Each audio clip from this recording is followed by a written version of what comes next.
Si le estás gustando a la persona que tienes enfrente, su cuerpo estará dirigido hacia ti, al igual que sus pies. Si la otra persona tiene la capacidad de afectarte o influir en ti, también estás perdiendo la capacidad de voluntad y conciencia para decidir cómo actuar.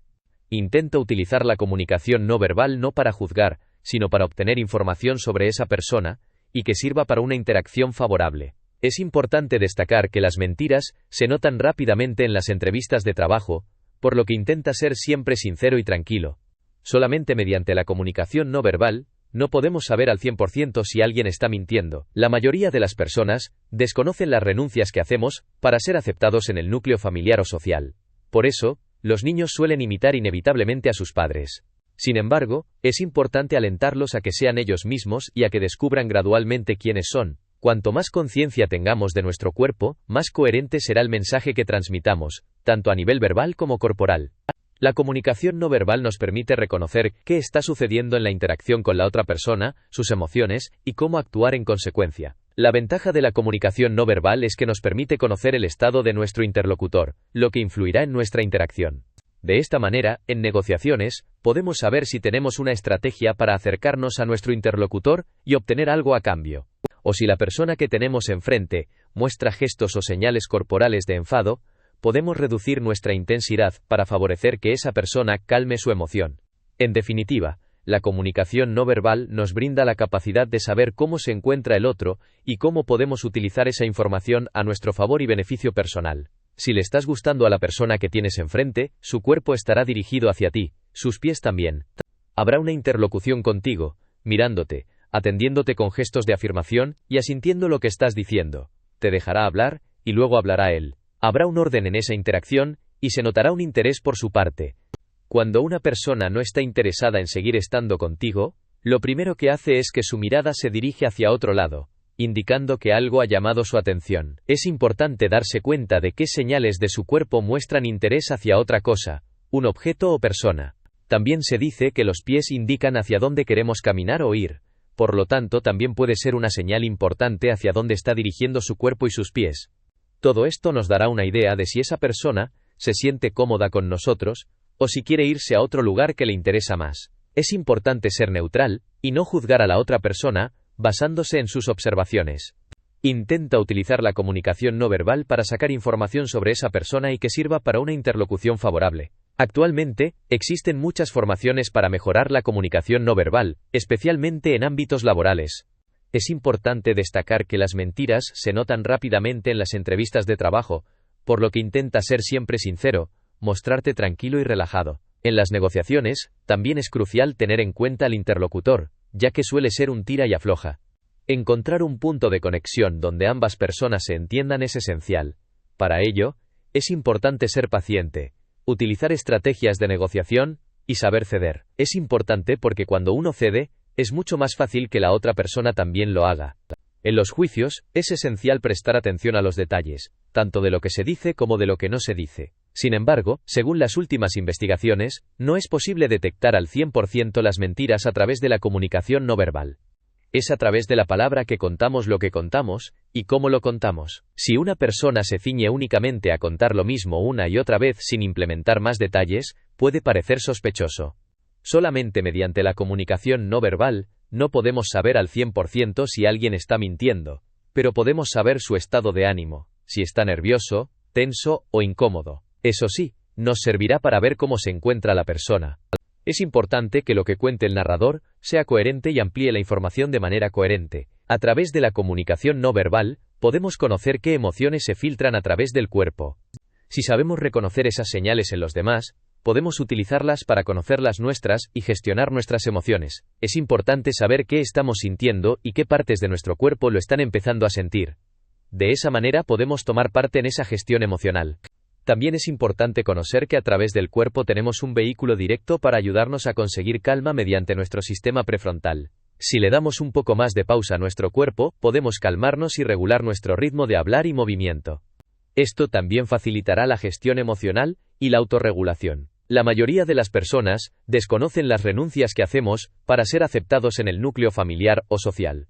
Por eso, los niños imitan inevitablemente a sus padres, no solo en la manera de hablar, sino también en el comportamiento. Es importante que alentemos a nuestros hijos, a que sean ellos mismos, y a que descubran quiénes son, permitiéndoles ser lo que son. Y no se permiten ser ellos. No se les permite hacer travesuras. No se les permite gritar. No se les permite hacer todas esas cosas que molestan a los adultos.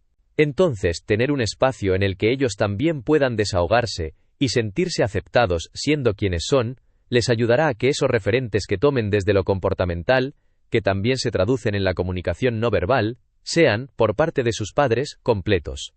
Normalmente le damos más importancia al cuerpo porque es lo que tiene mayor representación en nuestra mente, entonces es importante que haya un mensaje claro entre el cuerpo y la palabra porque el cuerpo suma muchísimo. Y esto, por ejemplo, a la hora de detectar mentiras, es lo que se mira. ¿Qué me estás contando y qué me está contando tu cuerpo? Por otro lado, habrá veces que notemos ciertas incongruencias y otras que no. Entonces también es importante estar muy seguros de lo que estamos percibiendo, porque a veces simplemente es que la persona se siente un poco nerviosa y tropieza con su cuerpo y con las palabras, y no coinciden. Entonces, hay que elaborar o traducir muy bien ese lenguaje corporal y ese lenguaje no verbal. Pero sobre todo, cuanto más conscientes seamos de nuestro cuerpo, más coherente será el mensaje que demos, tanto el oral como el corporal.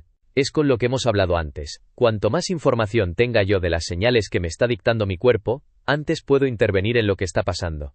Mi cuerpo me está informando de algo que normalmente no es consciente, forma parte del subconsciente, de esa parte de nosotros que no conocemos, pero que tiene un lugar de manifestación que es el cuerpo, o los sueños, por ejemplo. Pero si lo hablamos desde el nivel corporal es, digamos, la pantalla más directa que tengo para ver aquello que soy incapaz de conocer de mí mismo. Entonces, para un terapeuta, y además cada vez más en la terapia, se incluye todo lo que tiene que ver con el movimiento somático, con el corporal, no con el conocimiento del cuerpo, mente, emoción. Cuanto más sepa acerca de las señales de mi cuerpo, antes voy a detectar cómo funciona mi mente, cómo funciono ante determinadas situaciones en mi vida, los mecanismos de defensa, los mecanismos automáticos de acción. Entonces, todo esto me va a servir para también saber predecir de alguna manera lo que va a pasar en un futuro, y eso me va a ayudar a elaborar un registro, y una manera también de actuar diferente, ponerlo en práctica, y poco a poco ir creando hábitos diferentes de comportamiento. Pues al final siempre termino diciendo que el vehículo que ha unido todas mis facetas profesionales ha sido el cuerpo, porque yo empecé bailando, empecé haciendo exhibiciones de baile y demás, y de ahí terminé estudiando teatro. Estudié teatro textual, pero luego también me formé mucho en teatro corporal, teatro gestual, y ahí el cuerpo era fundamental para construir un personaje. Construíamos desde el cuerpo, desde la postura corporal, desde la expresión, cómo se movía. Entonces, ahí empezamos a entender que una emoción y un sentimiento estaban muy vinculados a un cuerpo. De pronto te colocaba en una postura, y empezaba a emerger algo en ti, algo diferente, y hablabas de otra manera, sentías de otra manera, pensabas de otra manera. El personaje te iba habitando, no que es lo que se decía. Y de ahí poco a poco se fue abriendo mucho más este aspecto, hasta que llegó la comunicación no verbal a mi vida. Y todo esto también venía porque yo he sentido siempre mucha curiosidad por saber qué es esto del cuerpo, qué tiene que ver el cuerpo, la salud del cuerpo, los trastornos que podamos ver, no como epidermis o alteraciones de la piel, enfermedades. Yo, por ejemplo, tengo hipotiroidismo. ¿Qué tiene esto que ver? ¿De dónde viene? ¿De dónde viene esto? Saber un porqué. ¿Qué había detrás de cada cosa? Tú ibas al médico y te decían que esto era por la sangre. Tú decías, ¿pero qué sentido tiene esto? A medida que me iba informando más y que además también iba conociendo a terapeutas que se dedicaban al trabajo de la Gestalt, a la homeopatía, incluso a la bioenergética, pues iba viendo que había otro tipo de alternativas que le llaman al cuerpo también un significado importante y un papel importante en nuestra salud. Entonces, de ahí un poco la necesidad de entender el papel del cuerpo y la vinculación que tiene el cuerpo con la mente y con la emoción, pues me nació esta necesidad de investigar más y de querer conocer muchísimo más el papel del cuerpo en nuestra vida. Bueno, yo voy a poner un ejemplo personal, porque a lo mejor es la manera más clara en la que esto se puede entender. Yo durante mucho tiempo he tenido psoriasis, que es algo que no nos afecta a una gran parte de la población, y que además se asocia mucho al estrés. Pero es que el estrés es un concepto muy amplio y muy vago. ¿Qué me genera estrés? Me genera estrés una llamada, me genera estrés el trabajo, me genera estrés una situación, me genera estrés una emoción que no ha salido, me genera estrés una memoria que está ahí en el subconsciente. Bueno, pues yo me di cuenta de que las partes de mi cuerpo en las que tenía la psoriasis tenían que ver con una sensación de impotencia que en un momento dado en mi vida sentí y que no se había liberado.